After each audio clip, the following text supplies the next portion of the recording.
If someone in a lab coat told you to hurt a stranger, would you do it? Well, most people would say, of course not. But history says otherwise. If you ever wanted to go down the rabbit hole of how diet culture uses the Milgram experiment to control and, dare I say, brainwash women, we're going there today, and then some. I'm your host, Holly Bertone, and thanks for tuning in today.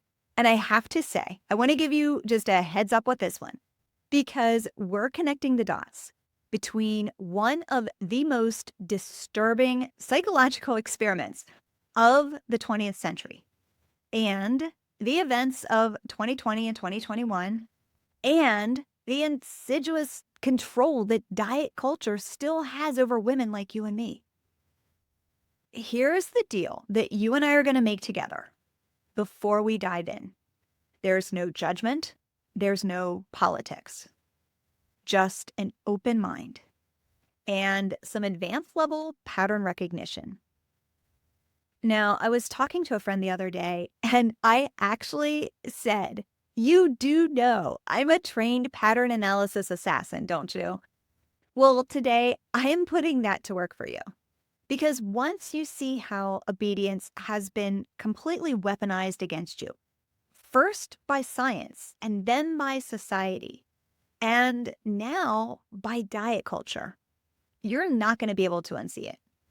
And that being said, this episode is packed full of information. It's really going to make you think. So if you want the notes, if you want the journal prompts for the episode, DM me on Instagram at holly.bertone. DM me the word notes, and I will get them right over to you. So let's dive into the Milgram experiment. And it certainly didn't start here, but it was made famous here. So let me set the scene. It's 1961 and it's Yale University. And a man walks into a laboratory and he thinks he's volunteering for this study on learning and memory. They told him that he is going to be a teacher. And then there's another man who is the learner. And the learner is strapped into a chair in the next room. And the learner is wired up with electrodes. So the teacher's job is to deliver electric shocks, and they're going to increase in electricity every time the learner gets the answer to the question wrong. So the shock starts at like 15 volts. So it's barely a zap. But every time the learner gets the question wrong, they increase in 15-volt increments. And this goes all the way up to 450 volts. So this is a long time to get from point A to point B. But here's the kicker. The learner isn't actually getting shocked. The learner is an actor, the person who's strapped up in the chair getting the shock. He is an actor. But the teacher doesn't know that. So the teacher is increasing the voltage. The actor is getting these questions wrong on purpose. So the teacher is increasing the voltage. And the actor starts to scream as the volts get more and more, to the point where he's screaming louder and louder. He's banging on the wall. He's begging for them to stop. I mean, he's giving it his all.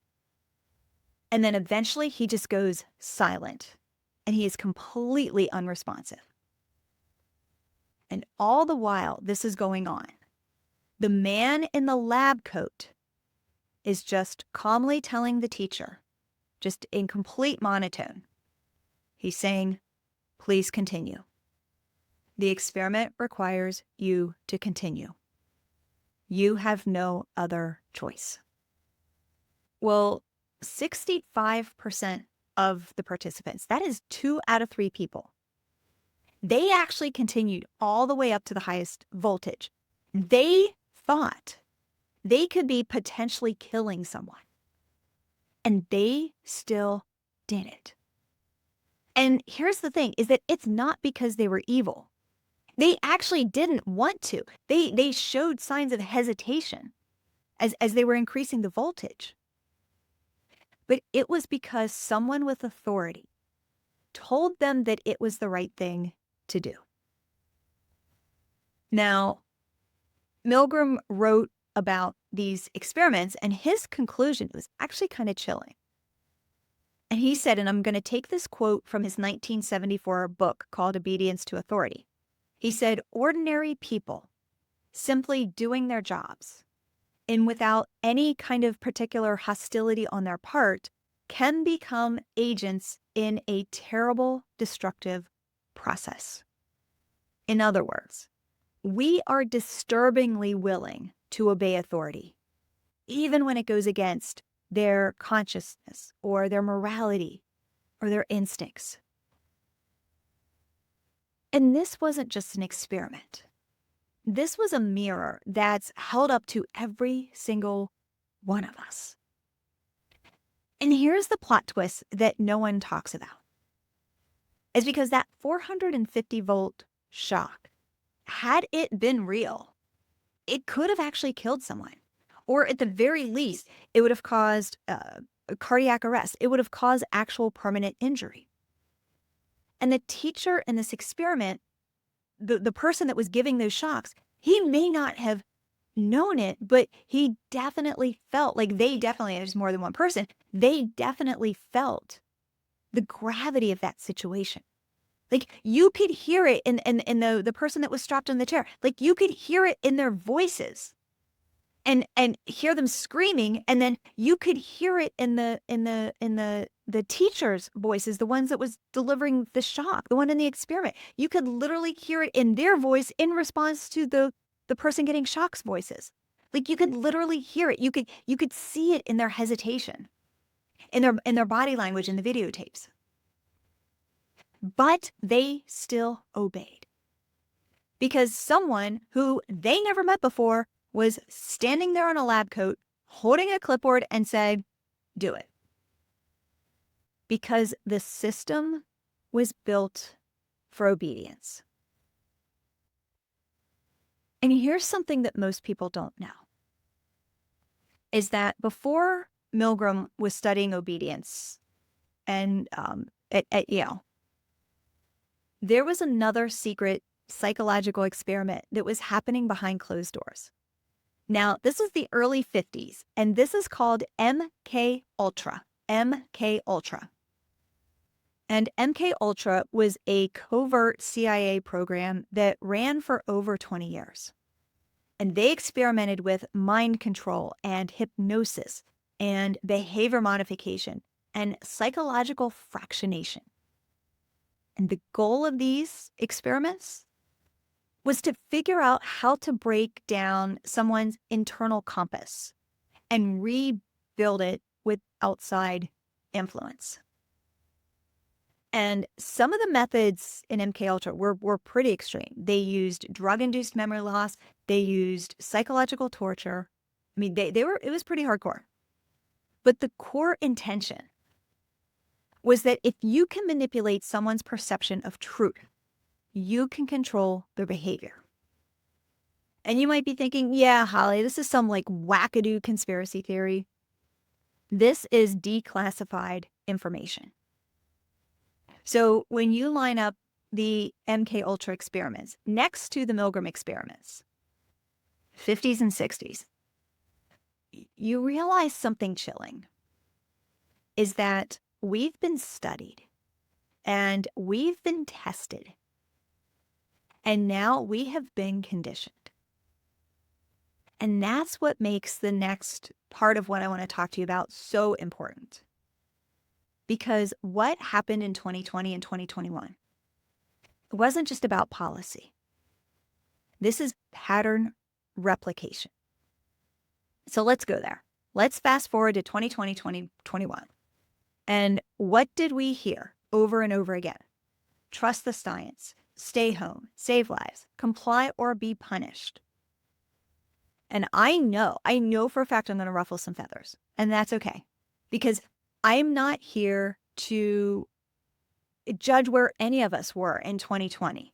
Something happened that we had never experienced before, and we all did the best that we could. We all made the best decisions we could. We had no information. We were running blind with this. And again, just be in that place to think about this from a pattern recognition perspective. Because here's what we learned from Milgram is fear plus authority equals obedience. And actually, his participants weren't even in fear. The guy in the lab coat in the Milgram experiment was just standing there with a lab coat, with his clipboard, just very deadpan. But when you combine fear plus authority and then add isolation on top of it, obedience is almost just 100% automatic. We followed the rules in 2020 and 2021 because we were told to do. But for some people, those rules went against their instincts. They went against their personal values. But authority figures were telling us that it was the right thing to do. But here's the thing that I want you to remember, is that some of those authority figures, they were people on the news. They weren't even actual authority figures. It was just a news anchor reading from a teleprompter. But the moment that anyone questioned that authority that was coming out, they were labeled selfish and dangerous and anti-this or anti-that. I want to be perfectly honest with you, is when everything started, when everything hit, beginning of 2020, I was scared to death. And this wasn't normal fear. It was that panicked, irrational kind of fear. Because I had already made progress putting my autoimmune disease into remission. I was taking steps, but I still had a lot of work to do. And I was still not near where I needed to be in terms of health. I mean, I was still pretty sick. And the autoimmune disease was kicking my booty on a daily basis. So in my head, I knew that the last thing that my immune system needed was, first of all, any kind of added stress. But more importantly, any kind of exposure to something that my body is not going to bounce back from.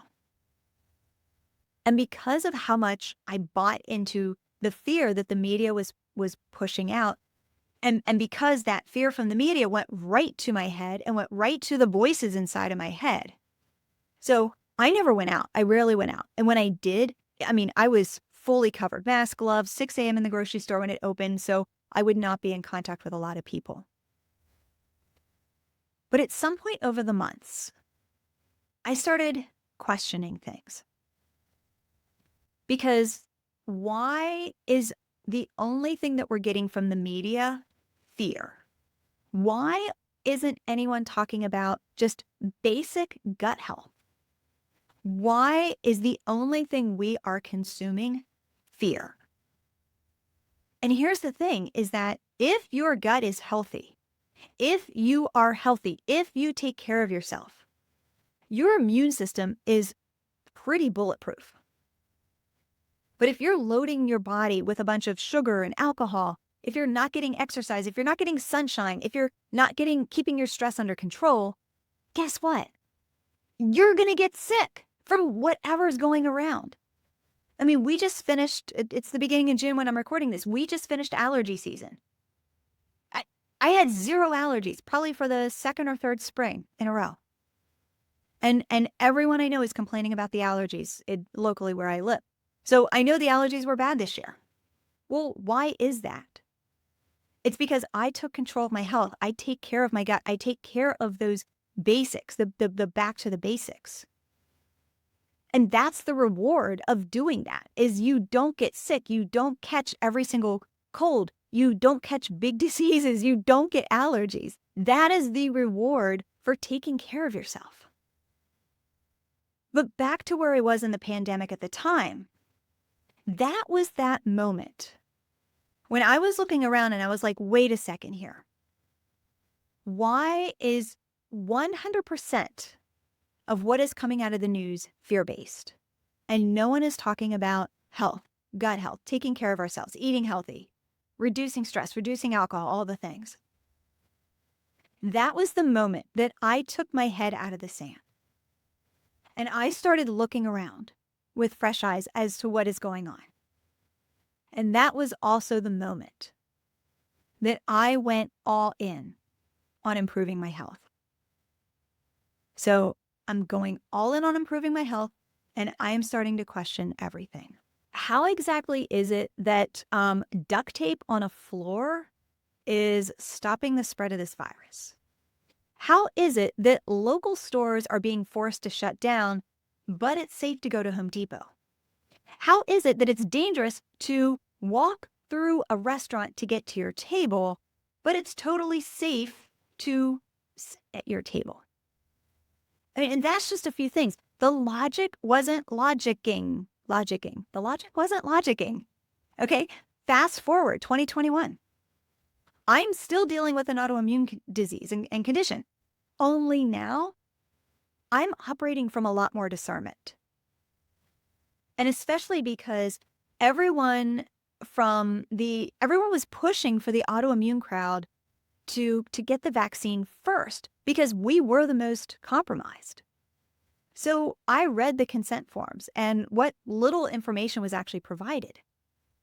And I distinctly remember seeing the words autoimmune disease and contraindicated. And that stopped me in my tracks. I read every line of the consent form, and I read it twice. And that form made it crystal clear, that autoimmune disease was actually a red flag. It was a significant enough risk to the point where they're spelling it out. It's right there. It's legible. It's in black and white. So rather than just blindly complying because they're saying, oh, if you have an autoimmune disease, you need to be first in line, but the data is telling me the opposite. So I'm like, okay, I'm not going to just blindly comply. I did what I do best. I mean, put the FBI hat on, right? I decided to investigate further. I wanted to get more data so that I could actually make an informed decision based on actual facts instead of just the fear.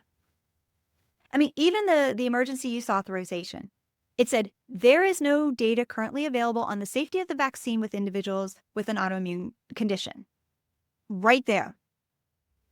And as someone I've had in the past adverse reactions to the MMR, to chemo, and to any kind of antibiotic.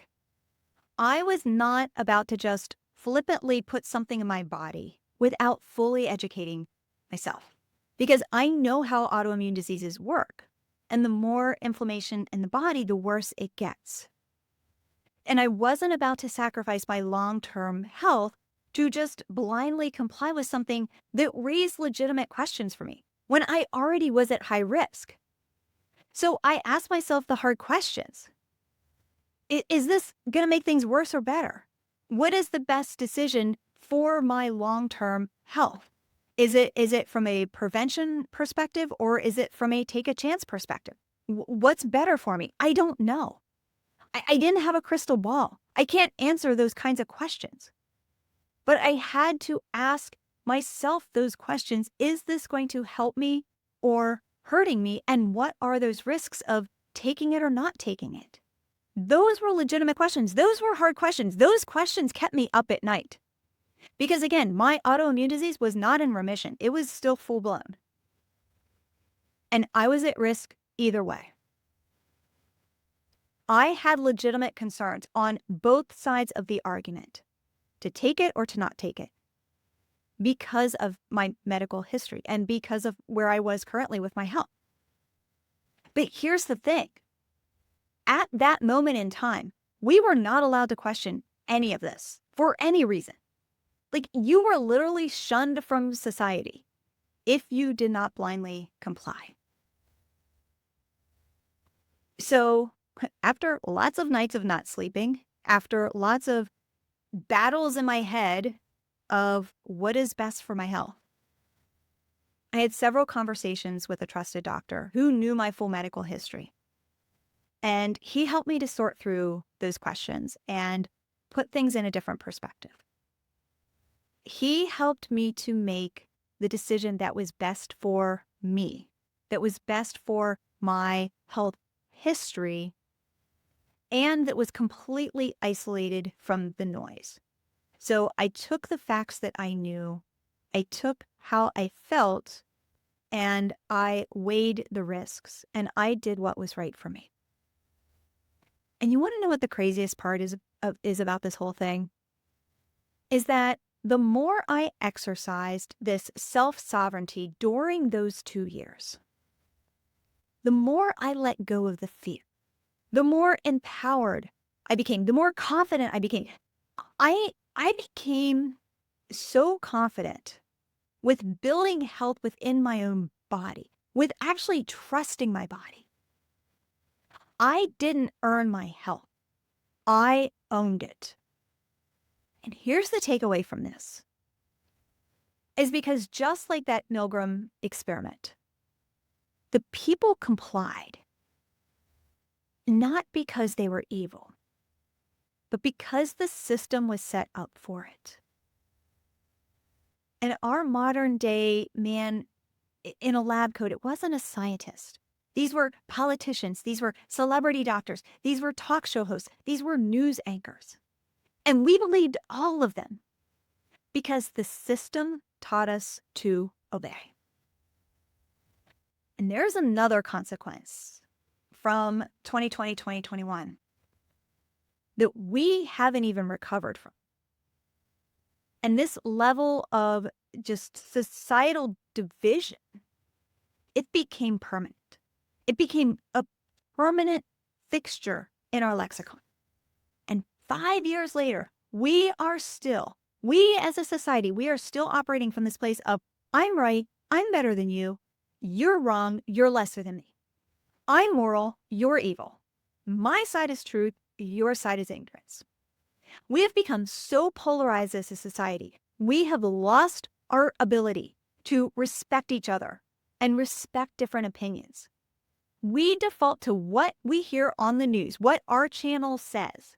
We default to the propaganda that our side is pushing on us. We don't think for ourselves anymore. And then we walk around in this state of ego that there are no other opinions that should even be considered. 5 years later, we are still demonizing anyone who has a different perspective than we do. And we think this is totally normal and totally okay. And I know you know this is true because you've witnessed it for yourself. You've experienced it yourself with people you know. When the truth of the matter is that these controversial conversations that we've been having over the last 5 years, they're not black and white. They are a lot more nuanced and require greater diplomacy than we are willing to give. And if you're listening and you're like, yeah, Holly, that's right. That other side, they don't get it. You tell them, you set them straight, my friend. Yeah, it is both sides. Because when fear and societal pressure, when they override our values once, it doesn't stop. It becomes a slippery slope, and we are now snowballing down that hill. Because it is now our norm in society to hate each other. It has poisoned everything. How we talk, how we eat, how we parent, how we socialize with our friends at our kids' games, how we talk to our neighbors. And when everything becomes about winning the argument, we stop trusting our own judgment. We start outsourcing the truth about everything. And the next place that this pattern shows up, this fear and obedience and loss of self-trust, it is right there on your dinner plate. So let's talk about it. Let's take everything that we just unpacked about obedience, how fear and authority and isolation, how it overrides our inner compass. And now I want you to imagine that same blueprint, not to electric shocks or a virus, but to your own body, to your weight, to what you eat, especially how you feel about your body and your weight and what you eat. Because that is exactly what diet culture has done. Diet culture doesn't wear a lab coat, but it does wear this name tag that says coach or expert or influencer or nutritionist or dietitian or practitioner. And just like Milgram's experiment, it tells you, follow the rules. Don't question the system. Authority knows best. You've got to stay in your calorie deficit. No food after 7. Try harder. Just try harder. Track your macros. Track your points. Track your calories. Weigh yourself every morning. And if you don't comply, you're weak. You're lazy. You are the problem. Does this sound familiar? Because it should. Here's the dark truth that most women never see until it's too late. Diet culture doesn't teach you how to eat. It teaches you how to obey. And eventually, you don't need the diet to shame you. Your own thoughts are doing that for you. You have been trained so well that the voice in your head, it keeps the system running, and it breaks your trust in your own hunger. It makes your worth conditional on your weight. It replaces self-awareness with shame. And just like in that Milgram experiment, it makes you do things that hurt you because someone told you it was the right thing to do. And here's the kicker. It rewards your compliance. When you lose weight, you are praised. Everyone's excited. Everyone says congratulations. When you restrict harder, you are celebrated for being strong. When you miss a meal and you skip that breakfast, you are disciplined. When you hate your body but you follow the plan anyway, you are committed. That is not health. You are on a stage and you are performing for the obedience theater. And this is why so many high-achieving women who lead big businesses and run families and make six figures and they're juggling it all, they still crumble the moment their diet fails and they feel like they're not enough. And this isn't because they're broken. It's because they have been conditioned to ignore themselves, to completely ignore themselves. They have been conditioned to seek approval instead of alignment.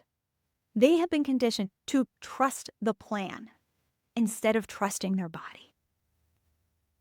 You weren't born with food guilt. You weren't born tracking your macros and calories and hiding wrappers in the trash. You were taught how to get here. These were patterns over decades. And just like in every psychological experiment we talked about today, once you've been conditioned to comply, the behavior doesn't stop at food. It's going to show up everywhere. How you dress, how you speak, what you allow, who you allow, what you silence or what you don't silence. But here's what I want you to know. You can deprogram the pattern. Because once you see it for what it is learned obedience. You can begin to break it. And that's what my work is about. That's what we do inside of the Break Emotional Eating Accelerator. Because it's not about adding things to your plate like meal plans and counting calories and what am I supposed to do? It is actually about removing those patterns that have not been serving you. A deconditioning, so to say. It is a counterintelligence operation on every food rule you have followed without question, so that you can come back home to your own authority, to your own body sovereignty, so you can rebuild the trust in yourself that obedience has tried to break. And here's the big takeaway that I really want to leave you with. This isn't just some kind of clever analogy. This is a full-blown red pill kind of moment. Because when you realize how easily your inner compass can be overridden by someone wearing a lab coat, metaphorically or physically, you actually start to reclaim your power. You start to reclaim your sovereignty. You stop obeying. You start investigating. You stay in curiosity. Obedience looks like control. It is control. But freedom is trusting yourself again. And it takes courage to follow your own truth. And especially if your truth is not the popular opinion of the day. But that's where the change makers live. This is where growth happens. This is where I have planted my flag. And if you've been nodding your head this entire time, or at least staying in curiosity. I want to hear from you. Tell me the number one place where you're ready to start questioning this script about diet culture that you've been following. And then comment the word notes, notes, and I'll send you the full episode notes from this episode and the journaling prompts so that you can dive even deeper to this. And if you're wondering what all of this has to do with emotional eating, let me connect the dots. Patterns of obedience, they don't just show up in society. They show up on your dinner plate. And due to patterns that you have been following automatically since childhood. So thanks for tuning in, and I'll see you next week.